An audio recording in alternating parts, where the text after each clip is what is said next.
Dans la matinale, tout de suite, on va se tourner vers 2026. Quelles sont les convictions de Carmignac? Eh bien, c'est la question qu'on va poser au gérant obligataire Eliezer Benozimra. Bonjour. Bonjour. Donc vous êtes gérant obligataire et co-gérant de Carmignac Patrimoine. On est ravis de vous avoir justement pour savoir ce qui va se passer, peut-être en tout cas ce que vous anticipez sur 2026. Mais tout d'abord, Eliezer, retour sur 2025 cette année. Comment s'est passée l'année pour ce fonds Carmignac Patrimoine?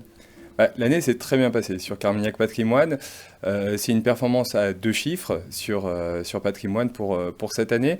Et ce qui est intéressant, c'est que tous les moteurs de performance ont contribué aussi bien en performance absolue qu'en performance relative, donc par rapport à l'indicateur de référence. En performance absolue, on peut rappeler le moteur action, oui, avec notamment le thème de l'intelligence artificielle ou des actions aurifères. Sur la partie obligataire, les moteurs de performance crédit, indexés à l'inflation et gestion active de la sensibilité, là aussi on contribue à la fois positivement en absolu et en relatif. Et enfin les changes, avec l'exposition très faible sur le dollar tout au long du premier semestre principalement, ont permis une contribution relative forte à la performance du fonds. Et voilà, donc qui surperforme d'ailleurs l'indice CAC 40 en tout cas. Vous dites également l'exposition risque-action, vous l'avez piloté avec une option également sur la volatilité cette année, c'est vrai qu'il était relativement fort.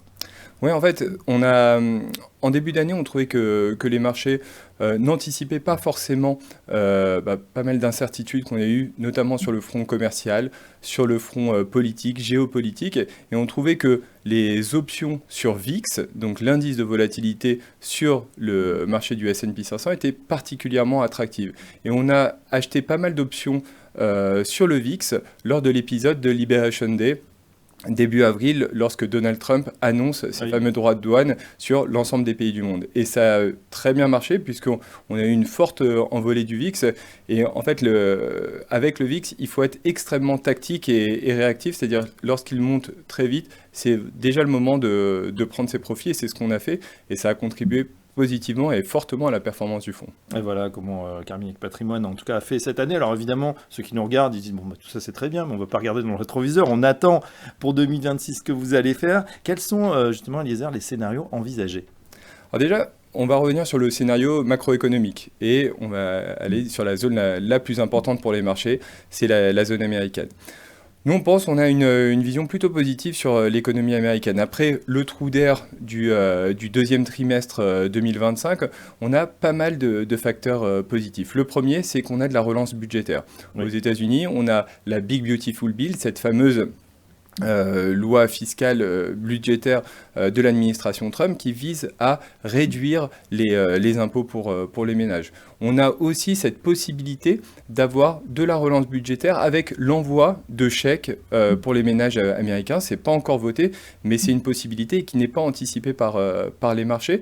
Et on a toujours une banque centrale américaine qui reste accommodante. Donc ces différents points, que ce soit au niveau macroéconomique, au niveau monétaire et au niveau des incertitudes commerciales qui avaient culminé lors de l'épisode de Liberation Day et qui ont reflué depuis, ce sont autant de boost, de facteurs positifs pour l'économie américaine. Et donc dans ce cadre-là, on pense que l'économie américaine va croître au-delà de son potentiel et ça a pas mal d'implications sur les marchés, notamment actions et obligations. Donc vous restez donc positif sur les actions américaines en particulier? Oui, on reste positif sur les actions et notamment dans le monde de la tech et dans le monde de l'intelligence artificielle. Ouais, la performance en absolu des États-Unis est plutôt bonne, une fois de plus cette année, même très bonne, mais elle a été grignotée par le change. Qu'est-ce que vous anticipez pour cette année?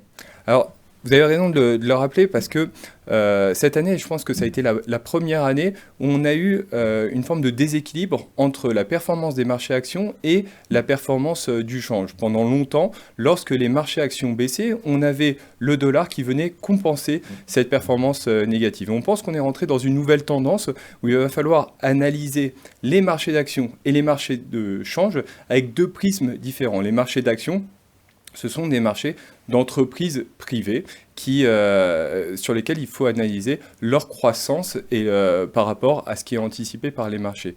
Au niveau du dollar, on pense qu'on est rentré dans une tendance plutôt négative de dépréciation sur le dollar et qui est voulue, nous le pensons, par l'administration Trump pour inciter les entreprises à venir s'installer aux États-Unis et pour inciter les entreprises américaines à rester aux États-Unis.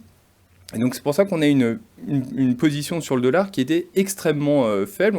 On couvrait pratiquement toute notre exposition américaine sur le dollar. Aujourd'hui, par rapport à ce que je décris de fondamentaux qui sont plus vigoureux aux États-Unis, d'attaques contre l'indépendance de la Réserve fédérale qui sont moins fortes de la part de l'administration Trump, ça nous amène à avoir une position un peu plus positive aujourd'hui sur le dollar américain. Oui, Eliezer, on se pose beaucoup de questions en ce moment sur l'intelligence artificielle, bulle ou pas bulle, consanguinité, en tout cas dans des investissements macro en dizaines, voire centaines de milliards de dollars qu'on voit. Vous continuez à investir sur cette thématique ? Oui, on continue à investir sur cette thématique parce qu'on pense que c'est une révolution qui est devant nous et on n'est qu'au début, on pense, de cette révolution. Mais après avoir dit ça, je pense qu'il faut distinguer au sein de l'intelligence artificielle. Il va y avoir des entreprises qui vont être gagnantes et des entreprises perdantes et on le voit actuellement.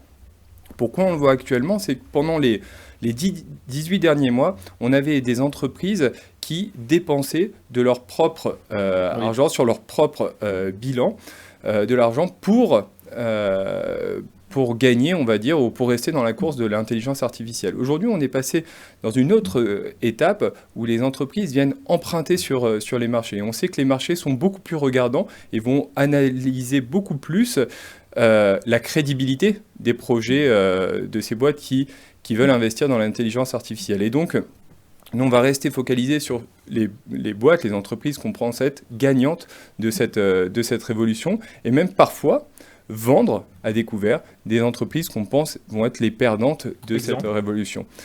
Il y en a eu plusieurs, mais on peut penser à AMD par exemple, ou à Oracle un peu plus récemment. Vous nous avez parlé de l'or également. Ouais. C'est une thématique, l'or a fait plus de 50% cette année. Là également, vous continuez à investir sur l'or ? Alors de façon tactique, on a pris pas mal de profits sur nos positions aurifères, parce que les indicateurs, on va dire, techniques, étaient... On voyait un surpositionnement sur l'or de façon, on va dire, très, très tactique. Mais de façon structurelle, oui, on a une vue positive sur l'or, et d'ailleurs qui va dans cette vision qu'on a de dépréciation du dollar. C'est-à-dire que on a, pendant longtemps, c'était le dollar qui était l'étalon, en tout cas, et depuis la guerre en Ukraine, c'est-à-dire un peu plus de 3 ans, et ce découplage exactement entre pays occidentaux et pays du sud global, on a aujourd'hui des devises ou des métaux qui viennent prendre le relais, et c'est le cas de l'or. À court terme, on est un peu plus prudent sur l'or, mais au cours de 2026, je ne doute pas qu'on remontera notre exposition sur l'or, oui. Et on termine avec votre cœur de métier, Eliezer, les obligations, le crédit, qu'est-ce qu'on fait ? Alors sur le crédit, aujourd'hui, moi je suis gérant obligataire depuis plus de 15 ans. Aujourd'hui, c'est peut-être la première fois que je suis aussi prudent, on va dire, sur le monde du crédit. Trop cher ? Voilà, c'est trop cher. C'est-à-dire, c'est pas tellement en termes de fondamentaux, les fondamentaux restent bons.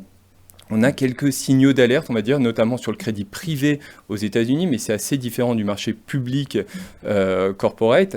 Mais oui, en termes de valorisation, aujourd'hui, on trouve qu'on n'est pas assez rémunéré par rapport au risque qui est embarqué. Donc on préfère 2 types de risques aujourd'hui dans le portefeuille, le risque action ou le risque change aujourd'hui, notamment sur les devises émergentes, au détriment du risque crédit. Ah ben voilà, les convictions, en tout cas les éclairages pour cette année 2026 de la part du gérant Carmignac Patrimoine, Eliezer Ben Zimra. Merci. Merci beaucoup. Et à très bientôt dans la matinale.